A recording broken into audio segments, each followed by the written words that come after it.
গ্রামের ডাক্তার শশী। ঈশ্বরের প্রতি তার বিশ্বাস নেই। গ্রামের পটভূমিতে শশী, শশীর পিতা, কুসুমসহ অন্যান্য চরিত্রগুলোর মাঝে বিদ্যমান জটিল সামাজিক সম্পর্ক নিয়ে গড়ে উঠেছে মানিক বন্দ্যোপাধ্যায় রচিত উপন্যাস পুতুল নাচের ইতিকথা। ক্ষয়িষ্ণু সমাজের প্রেম, বিরহ, দেশ ও পারস্পরিক সহমর্মিতাকে উপজীব্য করে লেখা এই উপন্যাস বাংলা সাহিত্যের অন্যতম শ্রেষ্ঠ সম্পদ। আজ পুতুল নাচের ইতিকথা উপন্যাসের প্রথম পর্ব। খালের ধারে প্রকাণ্ড বটগাছের গুঁড়িতে ঠেস দিয়া হারু ঘোষ দাঁড়াইয়াছিল। আকাশের দেবতা সেইখানে তাহার দিকে চাহিয়া কটাক্ষ করিলেন। হারুর মাথায় কাঁচা পাকা চুল আর মুখে বসন্তের দাগ ভরা রুক্ষ চামড়া ঝলসিয়া পুড়িয়া গেল। সে কিন্তু কিছুই টের পাইল না। শতাব্দীর পুরাতন তরুটির মুখ অবচেতনার সঙ্গে ৫১ বছরের আত্মমমতায় গড়িয়া তোলা চিন্ময় জগৎটি তাহার চোখের পলকে লুপ্ত হইয়া গিয়াছে। কটাক্ষ করিয়া আকাশের দেবতা দিগন্ত কাঁপাইয়া এক হুঙ্কার ছাড়িলেন। তারপর জোরে বৃষ্টি চাপিয়া আসিল। বটগাছের ঘন পাতাতেও বেশিক্ষণ বৃষ্টি আটকাইল না। হারু দেখিতে দেখিতে ভিজিয়া উঠিল। স্থানটিতে ওজনের ঝাঁঝালো সামুদ্রিক গন্ধ ক্রমে মিলাইয়া আসিল। অদূরের ঝোপটির ভিতর হইতে কেয়ার সুমিষ্ট গন্ধ ছড়াইয়া পড়িতে আরম্ভ করিল। সবুজ রঙের সরু লিকলিকে একটা সাপ একটি কেয়াকে পাকে পাকে জড়াইয়া ধরিয়া আচ্ছন্ন হইয়াছিল। গায়ে বৃষ্টির জল লাগায় ধীরে ধীরে পাক খুলিয়া ঝোপের বাহিরে আসিল। ক্ষণকাল স্থিরভাবে কুটিল অপলক চোখে হারুর দিকে চাহিয়া থাকিয়া তাহার দুই পায়ের মধ্য দিয়াই বটগাছের কোটরে অদৃশ্য হইয়া গেল। হারুকে সহজে এখানে কেহ আবিষ্কার করিবে এরূপ সম্ভাবনা কম। এদিকে মানুষের বসতি নাই। এদিকে আসিবার প্রয়োজন কাহারও বড় একটা হয় না। সহজে কেহ আসিতেও চায় না। গ্রামের লোক ভয় করিতে ভালোবাসে। গ্রামের বাহিরে খালের এপারের ঘন জঙ্গল ও গভীর নির্জনতাকে তাহারা ওই কাজে লাগাইয়াছে। ভূতপ্রেতের অস্তিত্ব হয়তো গ্রামবাসীরই ভীরু কল্পনায়, কিন্তু স্থানটি যে সাপের রাজ্য তাতে আর সন্দেহ নাই। দিনের আলো বজায় থাকিতে থাকিতে বাজিতপুরের দু একটি সাহসী পথিক মাঠ ভাঙিয়া আসিয়া ঘাসের নিচে অদৃশ্য পায় পথরেখাটির সাহায্যে পথ সংক্ষেপ করে। বলিয়া কহিয়া কারো নৌকায় খাল পার হইলেই গাওদিয়ার সড়ক। গ্রামে পৌঁছিতে আর আধ মাইলও হাঁটিতে হয় না। চণ্ডীর মা মাঝে মাঝে দুপুরবেলা এদিকে কাঠ কুড়াইতে আসে। যামিনী কবিরাজের চেলা সপ্তাহে একদিন গুল্মলতা কুড়াইয়া লইয়া যায়। কার্তিক অগ্রহায়ণ মাসে ভিনগায়ের সাপুরে কখনো সাপ ধরিতে আসে। আর কেহ ভুলিয়াও এদিকে পা দেয় না। বৃষ্টি থামিতে বেলা কাবার হইয়া আসিল। আকাশের এক প্রান্তে ভীরু লজ্জার মতো একটু রঙের আভাস দেখা দিল। বটগাছের শাখায় পাখিরা উড়িয়া আসিয়া বসিল এবং কিছু দূরে মাটির গায়ে গর্ত হইতে উইয়ের দলকে নবদগত পাখা মেলিয়া আকাশে উড়িতে দেখিয়া হঠাৎ আবার সেই দিকে উড়িয়া গেল। হারুর স্থায়ী নিস্পন্দতায় সাহস পাইয়া গাছের কাঠবিড়ালিটি একসময় নিচে নামিয়া আসিল।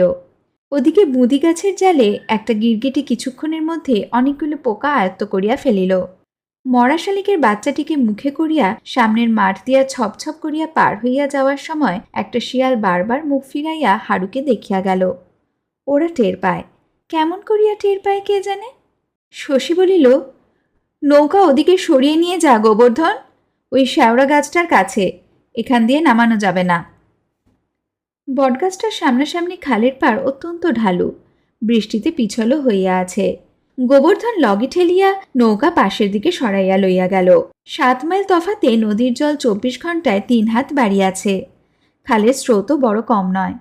শ্যাওড়া গাছের একটা ডাল ধরিয়া ফেলিয়া নৌকা স্থির করিয়া গোবর্ধন বলিল, আপনি লায়ে বসবে এসো বাবু, আমি লাবাচ্ছি। শশী বলিল, ধুর হতভাগা, তোকে ছুঁতে নেই। গোবর্ধন বলিল, ছুঁলাম বা কে জানছে, আপনিও ধুমসো মরাটাকে লাবাতে পারবে কেন? শশী ভাবিয়া দেখিল কথাটা মিথ্যা নয়। পড়িয়া গেলে হারুর সর্বাঙ্গ কাদামাখা হইয়া যাইবে। তার চেয়ে গোবর্ধন ছুঁইলে সবের আর এমন কি বেশি অপমান। অপঘাতে মৃত্যু হইয়াছে, মুক্তি হারুর গোবর্ধন ছুঁইলেও নাই, না ছুঁইলেও নাই। আয় তবে দুজনে ধরেই নামাই। গাছের সঙ্গে টেনে নৌকা বাঁধা, সরে গেলে মুশকিল হবে। আচ্ছা, আলোটা আগে জেলে নে গোবর্ধন, অন্ধকার হয়ে এলো। আলো জ্বালিয়া শ্যাওড়া গাছের সঙ্গে নৌকা বাঁধিয়া গোবর্ধন উপরে উঠিয়া গেল।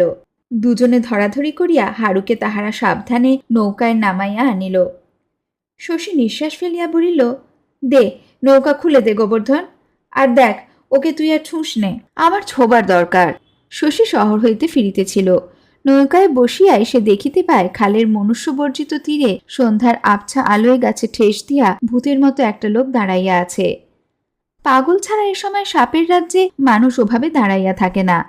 শশীর বিস্ময় ও কৌতূহলের সীমা ছিল না। হাঁক ডাক দিয়া সাড়া না পাইয়া গোবর্ধনকে সে নৌকা ভিড়াইতে বলিয়াছিল। গোবর্ধন প্রথমটা রাজি হয় নাই। ওখানে এমন সময় মানুষ আসিবে কোথা হইতে? শশীরও চোখের ভুল। সত্য সত্যই সে যদি কিছু দেখিয়া থাকেও ওই কিছুটির ঘনিষ্ঠ পরিচয় লইয়া আর কাজ নাই। মানে মানে এবার বাড়ি ফেরাই ভালো। কিন্তু শশী কলিকাতার কলেজে পাশ করিয়া ডাক্তার হইয়াছে। গোবর্ধনের কোনো আপত্তি সে কানে তোলে নাই। বলিয়াছিল, ভূত যদি হয় তো বেঁধে এনে পোষ মানাবো গোবর্ধন, নৌকা ফেরা। তখনও আকাশে আলো ছিল। হারুর চারিপাশে কচুপাতায় আটকানো জলের রূপালী রূপ একেবারে নিভিয়া যায় নাই। কাছে গিয়া হারুকে দেখিবা মাত্র শশী চিনিতে পারিয়াছিল। ওরে গোবর্ধন, এ যে আমাদের হারু, এখানে এলো কি করে? গোবর্ধনের মুখে অনেকক্ষণ কথা সরে নাই। শেষে সভয়ে চাপা গলায় জিজ্ঞাসা করিয়াছিল, মরে গেছে নাকি ছোটবাবু? মরে গেছে, বাজ পড়েছিল। আহা, চুলগুলো বেবাক জ্বলে গেছে গো। হারুর বদলে আর কেহ হইলে যে মানুষটা মরিয়া গিয়াছে তাহার চুলের জন্য গোবর্ধনকে শোক করিতে শুনিয়া শশীর হয়তো হাসি আসিত। কিন্তু গ্রামের বাহিরে হারুকে এ অবস্থায় আবিষ্কার করিয়া তাহার মনে অত্যন্ত আঘাত লাগিয়াছিল। হারুর ছেলে মেয়ে আছে, আত্মীয় বন্ধু আছে, সকলের চোখের আড়ালে একটা গাছের নিচে ওর একা একা মরিয়া যাওয়া কি শোচনীয় দুর্ঘটনা। গোবর্ধনের কথায় তাহার মন আরও বিষণ্ণ হইয়া গেল। গোবর্ধনের বুকের মধ্যে ঢিপ ঢিপ করিতেছিল। এখানে দাঁড়িয়ে থেকে আর কি হবে ছোটবাবু? গায়ে খপর দিকে চলো। এমনিভাবে ফেলে রেখে চলে যাব গোবর্ধন? তার আর করছো কি? গা থেকে লোকজন নিয়ে ফিরতে ফিরতে শিয়ালে যদি টানাটানি আরম্ভ করে দেয়? গোবর্ধন শিহরিয়া বলিয়াছিল, তবে কি করবে ছোটবাবু? হাঁক তো, যদি কেউ আসে। কিন্তু এই বাদল সন্ধ্যায় আশেপাশে কে আছে যে হাঁকিলে ছুটিয়া আসিবে? নিজের হাঁক শুনিয়া গোবর্ধন নিজেই চমকাইয়া উঠিয়াছিল। আর কোনো ফল হয় নাই। রসুলপুরের হাটের দিন খালে অনেক নৌকা চলাচল করে। আজ কতক্ষণে আরেকটি নৌকার দেখা মিলিবে, একেবারে মিলিবে কিনা তাহারও কিছুই স্থিরতা নাই। হারুকে নৌকায় নামাইয়া লওয়ার কথাটা তখন শশীর মনে হয়। নৌকা খুলিবা মাত্র স্রোতের টানে গতিলাভ করিল। গলুয়ের উপর দাঁড়াইয়া লগিটা ঝপ করিয়া জলের মধ্যে ফেলিয়া গোবর্ধন হঠাৎ ঔৎসুক্যের সঙ্গে জিজ্ঞাসা করিল, একটা কথা কও ছোটবাবু, ও আর মুক্তি নাই তো? শশী হাল ধরিয়া বসিয়াছিল। হাই তুলিয়া বলিল, কি জানি গোবর্ধন, জানি না। তাহার হাই তোলাকে বিরক্তির লক্ষণ মনে করিয়া গোবর্ধন আর কিছু বলিতে সাহস পাইল না। শশী বিরক্ত হয় নাই, অন্যমনস্ক হইয়া গিয়াছিল।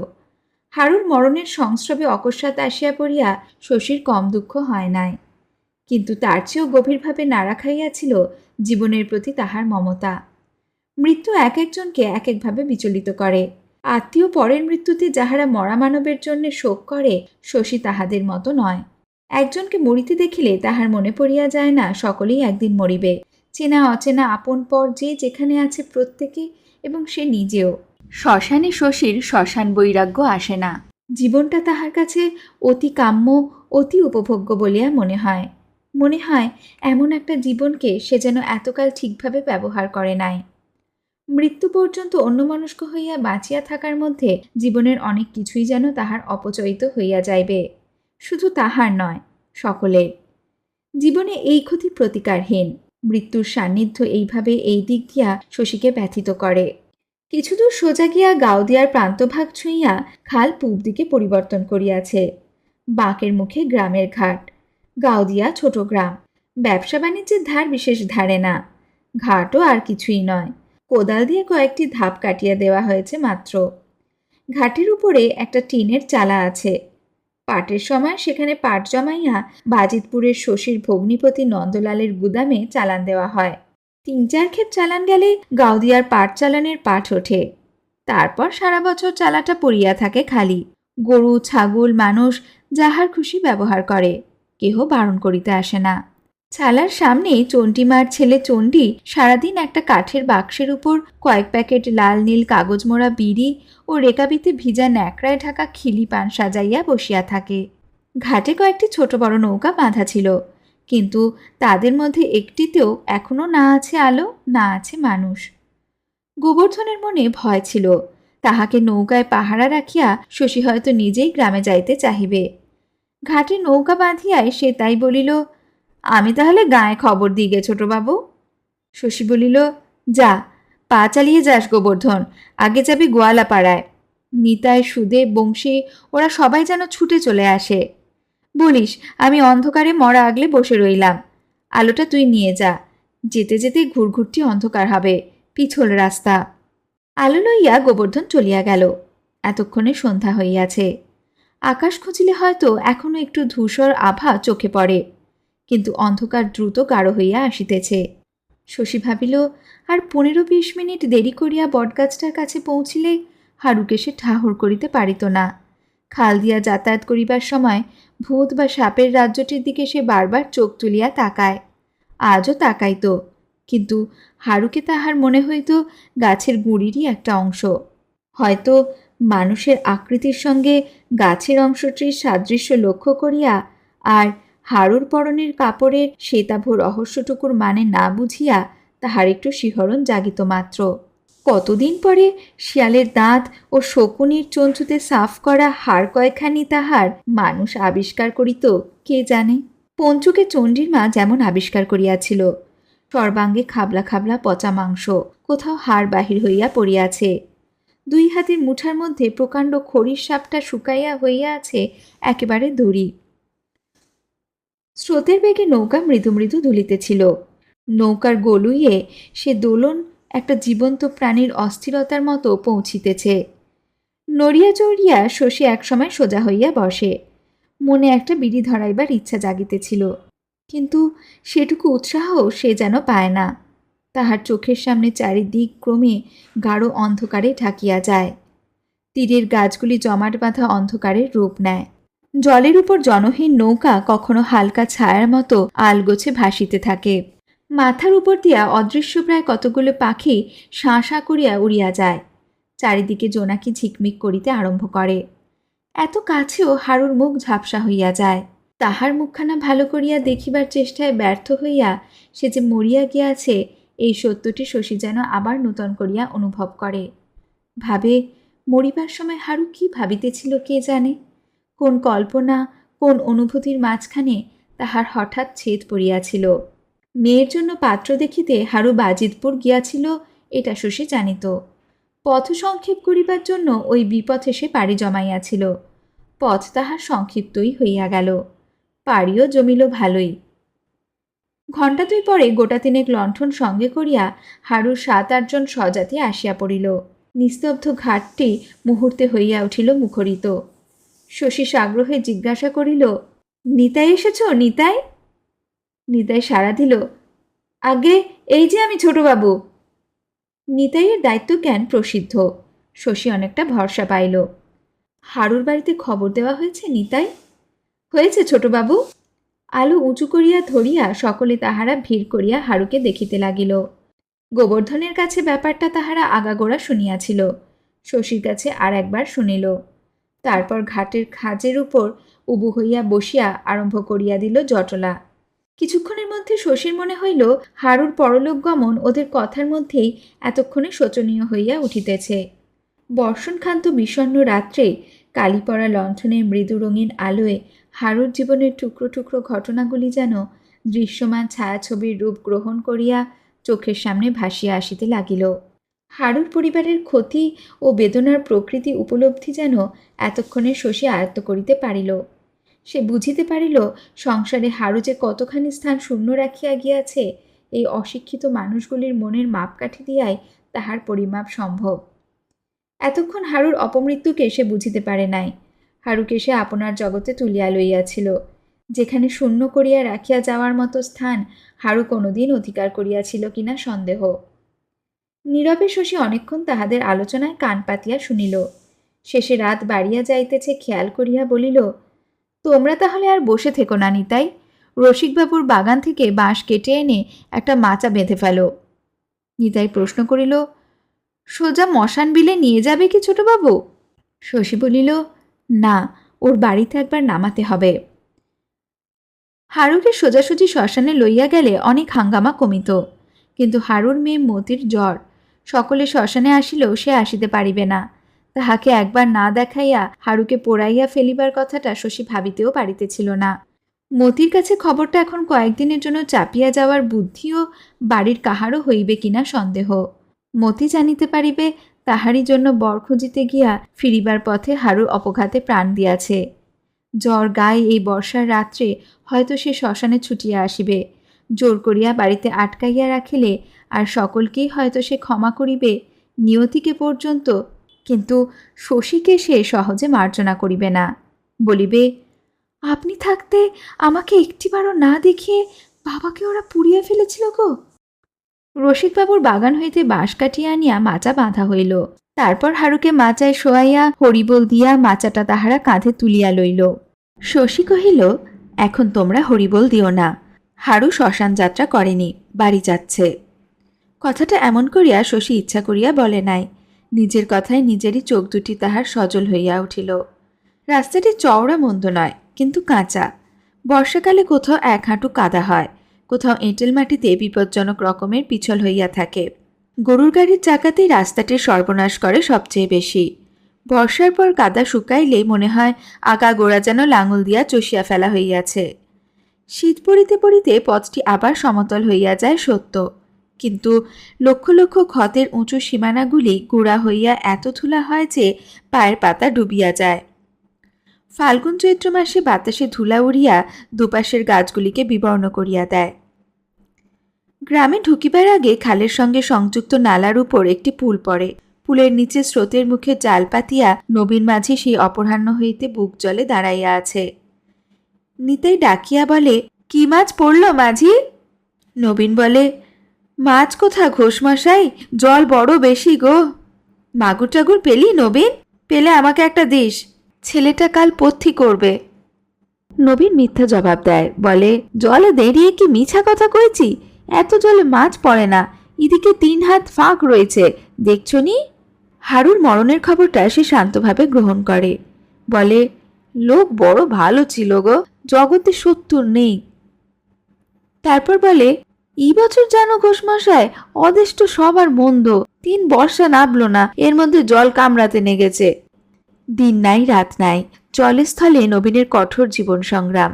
দেহের সঙ্গে মনও তাহার হাজিয়া গিয়াছে। হারুর অপমৃত্যুতে বিচলিত হওয়ার সময় তাহার নাই, অথচ এদিকে মমতাও জানে 10 বছরের ছেলেটা বিকাল হইতে পুলের উপর ঠায় দাঁড়াইয়া আছে। জলে নামিয়ে বাপের মতো সেও মাছ ধরিতে চায়, কিন্তু নবীন কোনো মতে অনুমতি দিবে না। রেতে লয় বাপ, জ্বর হবে, কাল বিহানে আসিস। বিহানে জল রইবেনি বাবা? রইবিনি, আবার তোর ডুব জল হবে জানিস। পুল পার হইয়া কিছু দূর অবধি রাস্তার দুপাশে শুধু চষা ক্ষেত, তারপর গ্রাম আরম্ভ হইয়াছে। এদিকে বসতি কম। রাস্তার দক্ষিণে ঝোপঝাড়ের বেষ্টনীর মধ্যে পৃথক কয়েকটা ভাঙাচোরা ঘর। বৃষ্টিতে ঘরে বাইরে ভিজিয়াছে। ওখানে 7 ঘর বাগদি বাস করে। গ্রামের ছেলে মেয়েদের মধ্যে ওরাই সবচেয়ে গরিব, সবচেয়ে ছোট লোক, সবচেয়ে চোর। দিনে ওরা যে গৃহস্থের চাল মেরামত করে, রাত্রে সুযোগ পাইলে তাহারই ভিটায় সিঁধ দেয়। কেহ না কেহ ওদের মধ্যে 6 মাস 1 বছর জেলেই পড়িয়া আছে। ছাড়া পাইবার পর গ্রামে ফিরিয়া বলে, শ্বশুর ঘরতে ফিরলুম দাদা, বেশ ছিলাম গো। একটুকু পার হয়ে গেলে বসতি ঘন হইয়া আসে। বাড়িঘরের উন্নত অবস্থা চোখে পড়ে। পথের 2 দিকে 2টি একটি শাখাপথ পাড়ার দিকে বাহির হইয়া যাইতে আরম্ভ করিয়াছে দেখা যায়। মাঝে মাঝে কলা বাগান, সুপারি বাগান ও ছোট ছোট বাঁশঝাড় ডাইনে বায়ে আবির্ভূত হয়। আমবাগানকে অন্ধকারী মনে হয় অরণ্য। কোনো কোনো বাড়ির সামনে কামিনী, গন্ধরাজ ও জবা ফুলের বাগান করিবার ক্ষীণ চেষ্টা চোখে পড়ে। ক্রমে 2-1টি পাকা দালানের সাক্ষাৎ পাওয়া যায়। বাড়িগুলি আগাগোড়া দালান নয়, এক ভিটায় 2খানা ঘর হয়তো ইটের, বাকিগুলি শনে ছাওয়া চাঁচের বেড়ায়। গ্রামেরই চিরন্তন নিজস্ব নির্জন স্তব্ধ পথে সব বাহি তাহারাই জীবনের সাড়া দিয়া চলিয়াছে। শশীর বিষণ্ণতা ঘুচিবার নয়, আলো হাতে সকলের আগে আগে সে যাইতেছিল। নিতাই, সুদেব ওরা কথা কহিতেছে সকলেই, কথা নাই কেবল শশীর মুখে। পথের ধারে কোনো বাড়িতে আলো জ্বলিতেছে দেখিলে তাহার ইচ্ছা হয় হাঁক দিয়া বাড়ির লোকের সাড়া নেয়। 1 মিনিট দাঁড়াইয়া অকারণে বাড়ির সকলের কুশল জিজ্ঞাসা করে। তাহার সাড়া পাইয়া কান্নার রোল তুলিবে না এমন একটি পরিবারের খবর না লইয়া হারুর বাড়ির দিকে চলিতে সে যেন জোর পাইতেছিল না। খানিক আগাইয়া বাজার। এখানে গ্রাম জমাট বাঁধিয়াছে, দোকানপাটের সংখ্যা কম নয়, কিন্তু বাদলের রাত্রি গভীর হওয়ার আগে সবগুলি দোকানই এখন বন্ধ হইয়া গিয়াছে। রাস্তার বাঁ দিকে একটা ফাঁকা জায়গায় কতগুলি টিনের চালা, একদিন অন্তর ওখানে বাজার বসে। কোথা হইতে এক সন্ন্যাসী আসিয়া একটা চালার নিচে আশ্রয় লইয়াছে, সম্মুখে তাহার ধুনির আগুন। আগুনের সন্ন্যাসী মোটা মোটা রুটি সেঁকিতেছিল। ওদিকের চালাটায় লোম ওঠা শীর্ণ কুকুরটা থাবায় মুখ রাখিয়া তাহাই দেখিতেছে। শশী তাড়াতাড়ি আগাইয়া গেল। তার পা বারবার জলকাদা ভরা গর্তে গিয়া পড়িতেছে। মনের গতির আজ সে ঠিক ঠিকানা পাইতেছিল না। ছিনাদাসের মুদিখানার পাশ দিয়া কায়েতপাড়ার পথটা বাহির হইয়া গিয়াছে। হারুর বাড়ি এই পথের শেষ সীমায়। তারপর আর বাড়িঘর নাই। ক্রোশব্যাপী মাঠ নিঃসার পড়িয়া আছে। পথের মোড়ে বকুল গাছটির গোড়া পাকা বাঁধানো। বিকালের দিকে এখানে প্রত্যহ সরকারি আড্ডা বসে। আলোটা ওখানে নামাইয়া রাখিয়া শশী একটা বিড়ি ধরাইল।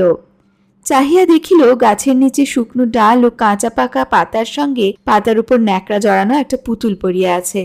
পুতুলটা শশী চিনিতে পারিল। বৈশাখ মাসে বাজিতপুরের মেলায় শ্রীনাথের দোকানে বসিয়া 1 ঘণ্টা বিশ্রাম করার মূল্যস্বরূপ তাহার মেয়েকে পুতুলটা কিনিয়া দিয়াছিল। বিকালে বৃষ্টি থামিলে এখানে খেলিতে আসিয়া শ্রীনাথের মেয়ে পুতুলটা ফেলিয়া গিয়াছে। রাত্রে পুতুলের শোকে মেয়েটা কাঁদিবে। সকালে বকুলতলায় খুঁজিতে আসিয়া দেখিবে পুতুল নাই। পুতুল কে লইয়াছে মেয়েটা তাহা জানিতে পারিবে না। শশী কেবল অনুমান করিতে পারিবে যামিনী কবিরাজের বউ ভোর ভোর বকুলতলা ঝাঁট দিতে আসিয়া দেখিতে পাইয়া তুলিয়া লইয়া গিয়াছে। যামিনী কবিরাজের বউ চোরও নয়, পাগলও নয়। মাটির পুতুলে সে লোভ করে না। যে গাছের তলা বাঁধানো সেটি দেবধর্মী। কিন্তু প্রণাম করিয়া মুখ তুলিতেই সামনে অত বড় একটা পুতুল পড়িয়া থাকিতে দেখিলে এ কথা মনে হওয়ার মধ্যে বিস্ময়ের কি আছে যে এ কাজ দেবতার, এই তাহার ইঙ্গিত। পুতুলটিকে আরও খানিকটা গাছের গোড়ার দিকে ঠেলিয়া দিয়া আলোটা তুলিয়া লইয়া শশী আগাইয়া গেল।